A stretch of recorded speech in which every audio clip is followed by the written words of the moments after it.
जो ये अब बिना देरी के सारे मेरे साथी अधिवक्ता बैठ रखे हैं। शतरंज के माहिर खिलाड़ी थे दो, पूरी गेम हम देख रहे थे, अब उन्होंने हमें भी शतरंज सिखा दी है, इसीलिए वो यहां से विलुप्त हो गए हैं। सारी की सारी प्रक्रिया इसके ऊपर मैंने पहले से बोला था, पहले दिन से जब मैं बोलना शुरू हुआ। हम वो लोग हैं जिन्हें कोर्टों के अंदर बोलने की आदत है, हम यहाँ मंच को संचालित नहीं कर सकते, ना बोल सकते, ना नेता है। आपने हमें यहाँ लाके खड़ा कर दिया कि हमें सबको संबोधन करना पड़ रहा है। एक मिनट देखिए, फौजदारी के वकील है, हमें पता है बिना एविडेंस के काम चलता नहीं है, तो थोड़ी सी मैंने भी रिसर्च करी और थोड़ी सी एविडेंस एकत्रित करी है, वो मैं आपको चाहूंगा आप उसे थोड़ा ध्यानपूर्वक सुने। बार काउंसिल ऑफ इंडिया के certificate of practice verification rule 2015 में 2 श्रेणियां बनाई गई हैं। इसमें प्रैक्टिसिंग एडवोकेट, वैध सीओपी वाले, नॉन प्रैक्टिसिंग एडवोकेट को राज्य के बार काउंसिल चुनाव में मतदान करने का और योजनाओं में किसी भी प्रकार का प्रतिभाग करने का या हिस्सा लेने का कोई अधिकार नहीं है। यह स्पष्ट करा हुआ बार काउंसिल ऑफ इंडिया ने, और यही दिशा निर्देश दिए हैं हर प्रत्येक राज्य की बार काउंसिल को। मगर कितनों ने फॉलो करा?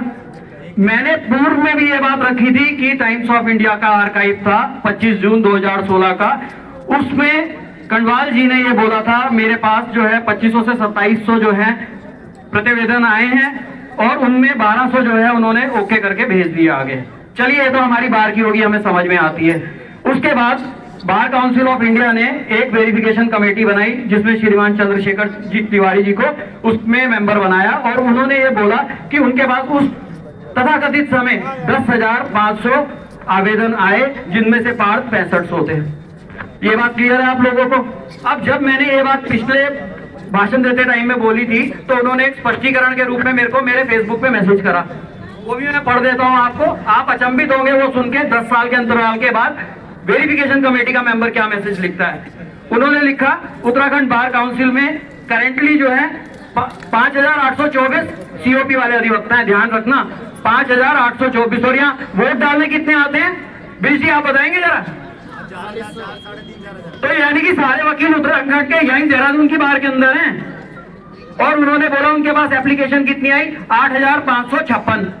तो भाई ये बताएं, मैं तो ये स्पष्टीकरण मांगूंगा मंच के माध्यम से कि 2016 में 10,500 आपके पास एप्लीकेशंस कौन सी आई थी जो घट के, या उनके ऊपर कुछ ऐसा केमिकल डला हुआ था, श्रिंक होते होते होते होते वो 8,556 रह गई। और जो आप 6500 की गिनती बताते हैं कि हमने 6500 वेरीफाई कर दिए थे, वो कैसे 5824 हो गए 10 साल के अंदर? आपने डिफॉल्टर लिस्ट लगाई वहां पर? कोई भी आपकी डिफॉल्टर लिस्ट वहां पर मौजूद नहीं है।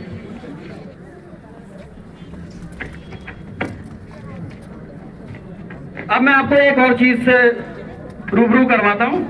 जो सुप्रीम कोर्ट की बार एसोसिएशन है,